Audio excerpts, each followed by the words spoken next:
नाज़रीन इकराम अस्सलामु अलैकुम वरहमतुल्लाहि वबरकातुहू।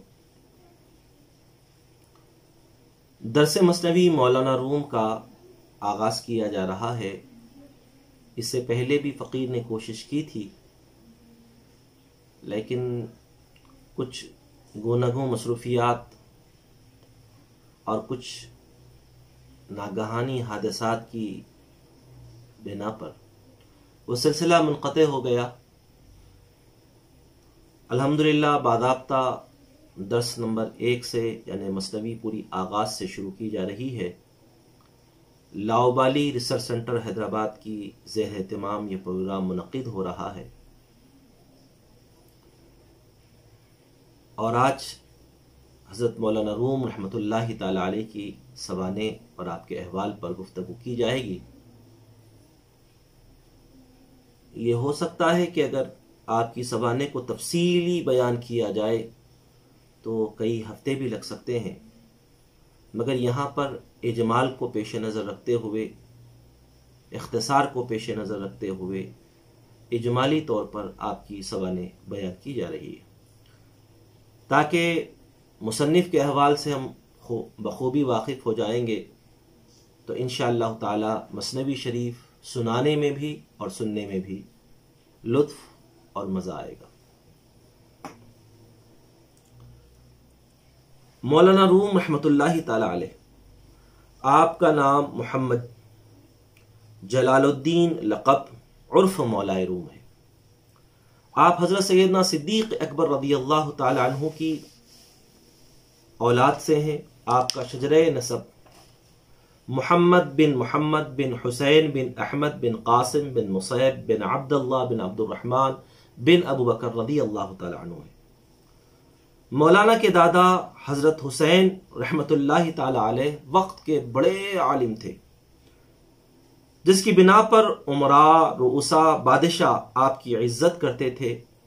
इसी बिना बनी मोहम्मद ख़ाज़िम शाह ने अपनी बेटी की उनसे शादी कर दी। हज़रत ख़ाज़िम शाह, मोहम्मद ख़ाज़िम शाह जो बादशाह था, उसने जब हज़रत हुसैन से अपनी बेटी की शादी कर दी तो कुछ दिन बाद आपके बतन से मोहम्मद उर्फ बहाउद्दीन की विलादत हुई। हज़रत मोहम्मद उर्फ बहाउद्दीन मौलाना के वालिद थे। आपका वतन बल्ख था, जो इल्म व फजल में यकता थे। आपके दुरूस में उलमा, हुक्काम और बादशाह शरीक होते थे। यहां इस बात का जिक्र बेजा न होगा कि इमाम राजी भी आपके दुरूस में शिरकत फरमाते थे। मोहम्मद क़ासिम शाह एक दिन आपके दर्स में आया, देखा कि लाखों का मजमुआ जो है दर्स में शामिल है। इमाम राजी से कहने लगा, यहां तो काफी मजमुआ है। इमाम साहब ने फरमाया, अगर मजमुआ और बढ़ जाए तो तुमको परेशानी हो सकती है। क़ासिम शाह ने महल पहुंचकर अपने महल और शाही खजाने की चाबियां खासिद के हाथ से हजरत बहाउद्दीन रहमतुल्लाहि ताला अलैह की खिदमत में भेज दी और उसके साथ पैगाम रवाना किया कि मेरे पास अब इन सिवाय चाबियों के और कुछ नहीं है। हो तो यह रहा है कि जो भी रियाया है वो आप ही के दर पर पड़ी है, बादशाह को कोई पूछता नहीं। हजरत बहाउद्दीन शाह रहमतुल्लाहि ताला अलैह, जो मौलाना रूम रहमतुल्लाहि अलैह के वालिद हैं, आप ये सारी सूरत हाल को समझ गए और कहने लगे, फकीर जुमा पढ़कर शहर छोड़ देगा। फिर आप बल्ख से अपने 300 मुरीदान खास व बुजुर्ग के साथ 610 हिजरी में निशापुर पहुंचे। आपकी आमद की खबर के साथ ही हजरत बाबा फरीदुद्दीन अत्तार रहमतुल्लाहि ताला अलैह आपसे मुलाकात के लिए तशरीफ लाए। यहां इस बात का तज़किरा करना चाहूंगा कि हजरत बहाउद्दीन के साथ मौलाना रूम रहमतुल्लाहि ताला अलैह भी थे, यानी वालिद के साथ। अभी आपकी उम्र शरीफ सिर्फ 6 साल थी। हजरत ख्वाजा फरीदुद्दीन अत्तार रहमतुल्लाहि ताला अलैह ने आपको अपनी मसनवी असरारनामा दी और हजरत बहाउद्दीन रहमतुल्लाहि ताला अलैह से मौलाना के मुताल्लिक़ फरमाया, इस जौहरे काबिल से गाफिल न होना। ये दुनियाए तसव्वुफ का नायाब हीरा है। हजरत बहाउद्दीन रहमतुल्लाहि ताला का निशापुर में मुद्दतों क़याम रहा। फिर आप बादशाह कैकबाद की सिफारिश पर मजाज से शाम होते हुए जंजान आए। फिर जंजान से आख शहर का रुख किया, फिर वहां से लारिंदा का रुख किया। यहां 7 बरस क़याम रहा। उस वक्त मौलाना रूम रहमतुल्लाहि ताला अलैह की उम्र 18 साल थी। हजरत बहाउद्दीन ने आपकी शादी इसी सन में कर दी। 632 में मौलाना को अल्लाह ताला ने नरीना औलाद अता फरमाई, जिनका नाम रशीद सुल्तान रखा गया। लारिंदा से शेख बहाउद्दीन कैकबाद की दरख्वास्त पर कौकनिया रवाना हुए और आप यहीं 18 रबीउल सानी 628 हिजरी में वफात पाए। हजरत बहाउद्दीन की वफात हजरत मौलाना रूम रहमतुल्लाहि ताला की जिंदगी में एक बहुत बड़ा सदमा था। ये आपके खानदान का पस मंजर बयान किया गया। आपके वालिद क्या थे, आपके दादा क्या थे, आपका शजरा क्या था। अब मौलाना रूम रहमतुल्लाहि ताला की हम जिंदगी को देखते हैं। मौलाना रूम की विलादत 604 हिजरी में बल्ख में हुई। इब्तदाई तालीम अपने वालिद शेख बहाउद्दीन से हासिल की। हजरत बहाउद्दीन के मुरीदों में हजरत बुरहानुद्दीन मुहक्किक बड़े आलिम व फाजिल थे। मौलाना के वालिद ने मौलाना को उनकी आगोश तरबियत में दिया। मौलाना ने अक्सर उलूम व फ़नून हजरत बुरहानुद्दीन से हासिल की। मौलाना की उम्र 25 साल की थी। वालिद का इंतकाल 628 हिजरी में हुआ। आपने तकमील फ़नून के लिए शाम का कस्द किया, फिर हल्ब गए, फिर वहां से दमिश्क में रहकर 7 बरस तक तालीम हासिल फरमाई। इस वक्त मौलाना की उम्र 40 साल थी। यानी वालिद के इंतकाल के बाद 15 साल मुसलसिल तहसील उलूम के लिए फिरते रहे। जब सारे उलूम की तकमील हुई, मौलाना कौकनिया आए। सैयद बुरहानुद्दीन मुहक्किक से मुलाकात की, जो आपके वालिद के मुरीद खास थे। उस्ताद ने अपने शागिर्द का इम्तिहान लिया। तमाम उलूम ज़ाहिरी में अकमल पाया तो इरशाद फरमाया, आपके वालिद की अमानत उलूम बातिनी मेरे पास है जो आपको देना है।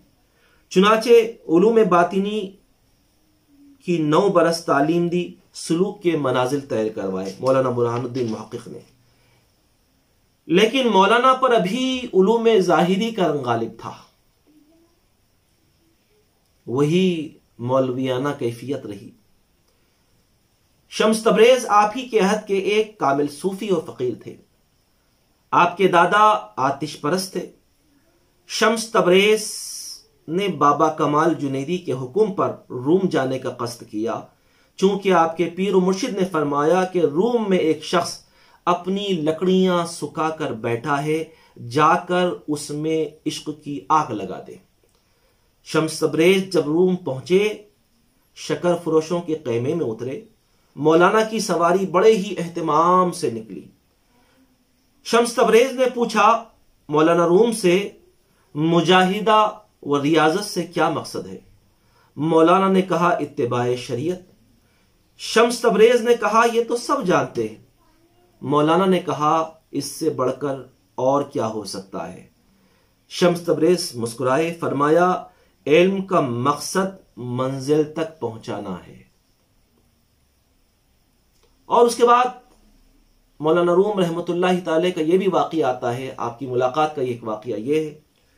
दूसरा वाक़या यह है कि आप हाउस पर शम्स तबरेज थे, हाउस पर मौलाना रूम रहमतुल्लाहि ताला अलैह उलूम दीनिया की किताबें लिख लेते हुए बैठे थे। एक रिवायत में यह आया, कि आप किसी दरिया के करीब किताबें लिखते हुए बैठे थे कि शम्स तबरेज आए और उन किताबों को छीना और हौज में डाल दिया। अब ये जलाल में आ गए मौलाना रूम रहमतुल्लाहि ताला अलैह कि मेरी इतनी कीमती और नायाब किताबों को आपने पानी में डाल दिया, ज़ाये कर दिया। जब बहुत जलाल में आ गए तो शम्स तबरेज़ रहमतुल्लाहि ताला अलैह उस हौज से, उस पानी से मुखातब होकर फरमाए कि किताबें रूम की वापस कर दी जाएं। तो वो किताबें वापस बाहर आ गईं, बिल्कुल खुश्क, पानी लगा हुआ नहीं था। अब इससे मौलाना बड़े मुतासिर हो गए और शम्स तबरेज़ के मुतक़िद हो गए।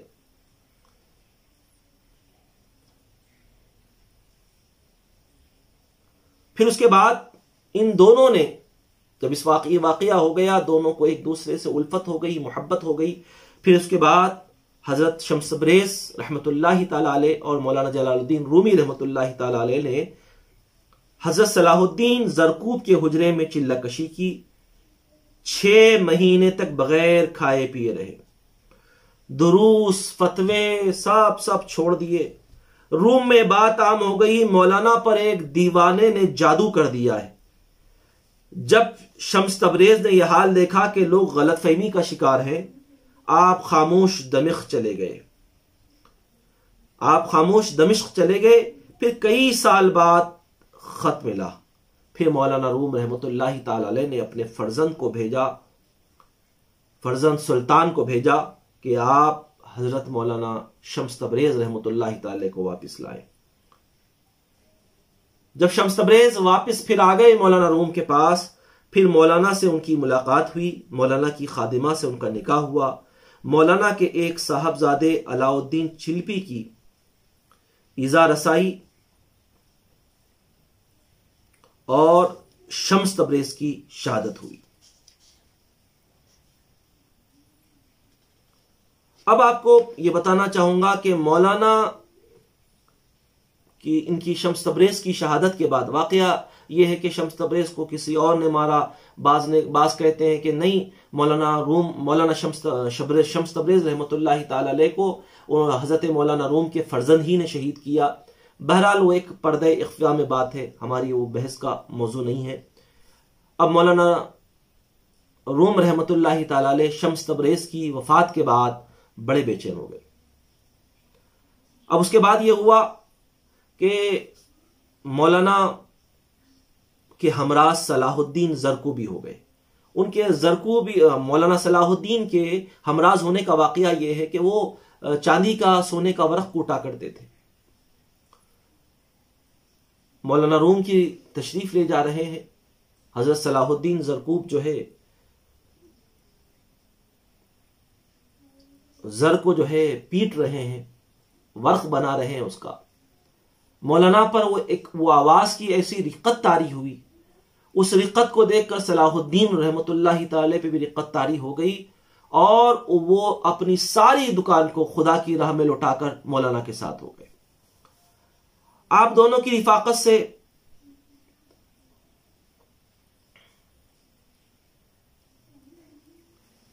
अब आप दोनों की रिफाकत बढ़ने लगी। मौलाना ने सलाहुद्दीन ज़रकूबी की लड़की से सुल्तान वलद की शादी कर दी। 10 बरस मौलाना सलाहुद्दीन ज़रकूब की सोहबतें गर्म रही। सलाहुद्दीन का इंतकाल, हजरत सलाहुद्दीन रहमतुल्लाहि ताला का इंतकाल 664 हिजरी में हो गया। सलाहुद्दीन ज़रकूबी के इंतकाल के बाद हुसामुद्दीन चिल्पी, जो मोतखिदीन खास में से हैं, मौलाना के हमराज बने और आप ही की सिफारिश पर मसनवी मौलाना रूम लिखी गई। आप भी 10 बरस आपकी खिदमत में रहे और आपका विसाल 662 हिजरी को हुआ। अब मौलाना के विसाल की बात यूं आती है कि मर्जुल मौत जब आप पर तारी हुआ तो शेख सदरुद्दीन, जो शेख मुहियुद्दीन इब्ने अरबी के तरबियत याफ्ता थे, मुलाकात के लिए तशरीफ लाए। आपने वसीयत फरमाई, मेरी नमाज जनाजा सदरुद्दीन पढ़ाएं।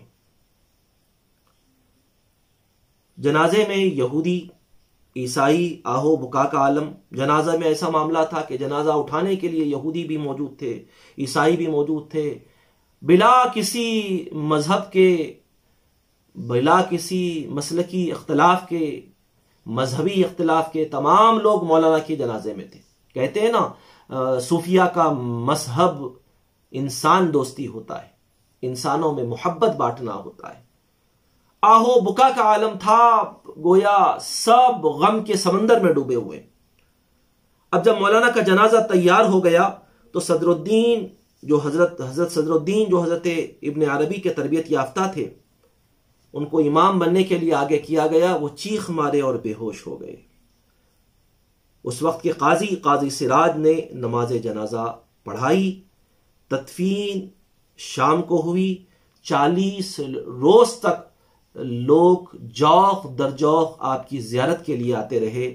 आज भी आपकी जियारत को दो अख्ताए आलम से, सारी दुनिया से लोग आपकी जियारत के लिए जाते हैं, हाजिरी देते हैं और आपकी बारगाह में ठहर कर अपने रब्बे कायनात की तरफ रुजू होकर दुआ करते हैं और अल्लाह दुआओं को भी कबूल फरमाता है। तो ये आज के एपिसोड में दर्स नंबर 1 में हमने मसनवी मौलाना रूम के मुताल्लिक़ चंद बातें, साहिब मसनवी मौलाना रूम के मुताल्लिक़ चंद बातें अर्ज़ की कि हज़रत मौलाना रूम रहमतुल्लाहि ताला अलैह की क्या कैफियत रही, आपके वालिद कौन थे, आपके दादा कौन थे, आपके साथ जो जो शख्सियात जुड़ी उनका भी चीदा तज़किरा किया गया है। इंशाअल्लाह ताला आने वाले दर्स नंबर 2 में आपसे मुलाकात होगी। आपसे दुआओं की गुजारिश। अस्सलामु अलैकुम व रहमतुल्लाहि व बरकातुहू।